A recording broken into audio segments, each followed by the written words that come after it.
In 2005, a small coding error caused a pandemic that killed millions of users on the online game World of Warcraft. This event is forever remembered as the Corrupted Blood pandemic. I'm Dom, and today we're going to discover how a virtual pandemic helps researchers study the human's reaction to such events.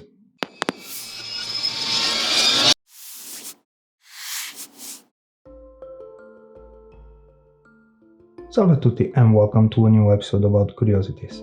Given the current war situation, I thought it would have been interesting to talk about a famous although virtual pandemic that hit gamers in World of Warcraft and how it caught the interest of epidemiologists from all over the world for its implication in a human population's behavior in a real-world event. The Corrupted Blood incident was a virtual pandemic that hit the online MMORPG World of Warcraft, and it began the 23rd of September 2005.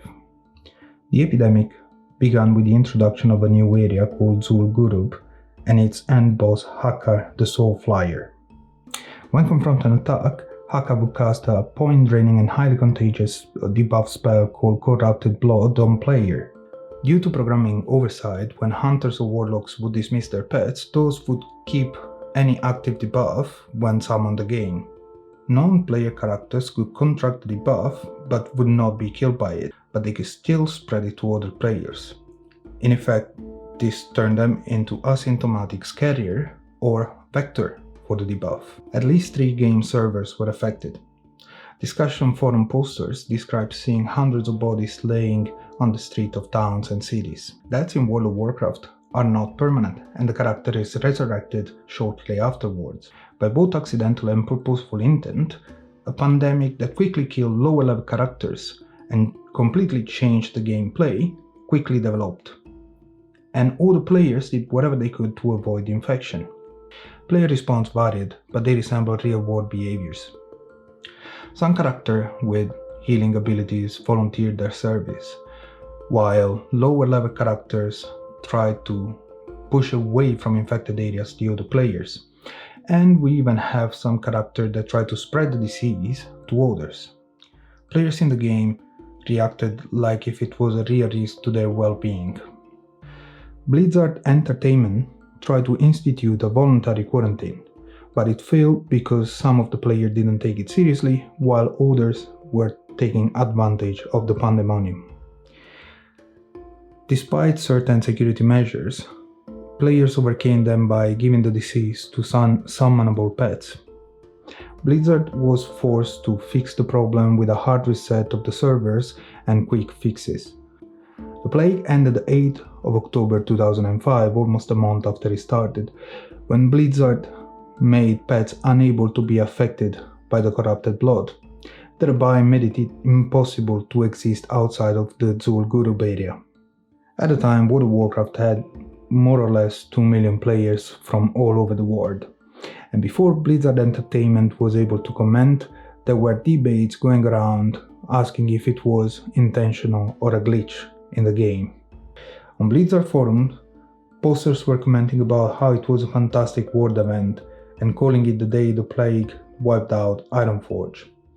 After the incident began, Blizzard received phone calls from angry players describing how they just died, and some of the players abandoned the game altogether until the problem was fixed. The people who spread the disease were described by security-focused editor Robert Lemos as terrorists of World of Warcraft. He commented that this might be the first time a disease spread from player to player in a game. Brian Martin, independent security consultant for World of Warcraft, commented that it presented an in-game dynamic that was not expected by players or Blizzard developers, and that it reminds people that even in a controlled online atmospheres, unexpected consequences can occur. In March 2007, Ran Balicher, an epidemiologist physician from the Ben Gurion University of the Negev in Beersheba, Israel, hope I said it right, published an article in the journal Epidemiology in which describes the similarities between this outbreak and the SARS and avian influenza outbreaks. Dr. Balicher suggested that role-playing games could serve as an advanced platform for modeling the dissemination of infectious disease.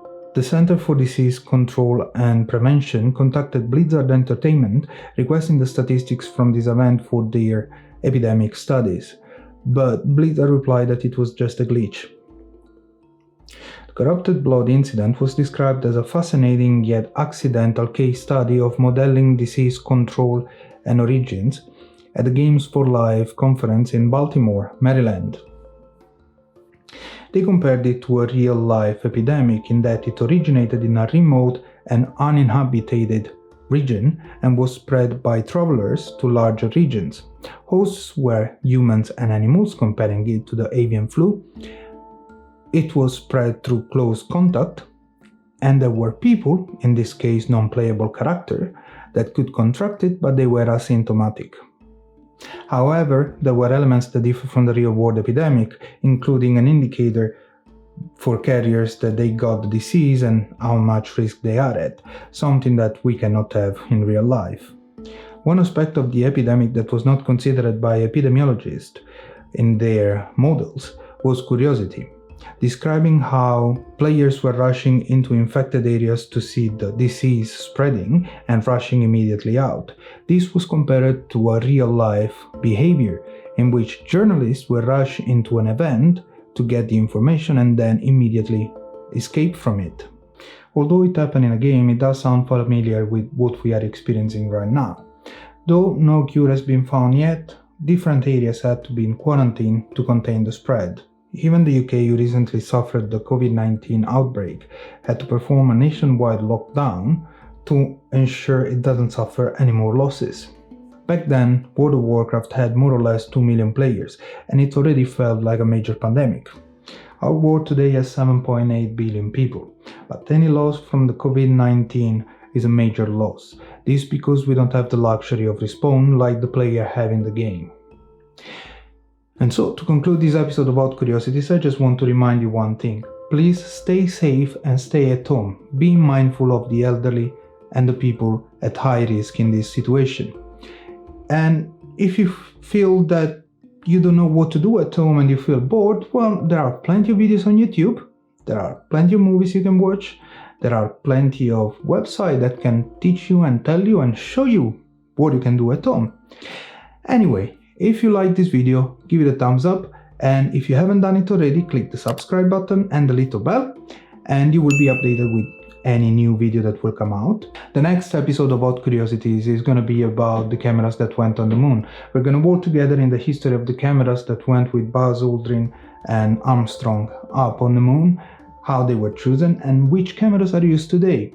So, by clicking the little bell, you will be updated when this video will come up. Meanwhile, thank you very much for watching this episode, and next week is gonna come the new one, so get ready for that one. Meanwhile, I wish you all buona salute e ci vediamo alla prossima. Ciao!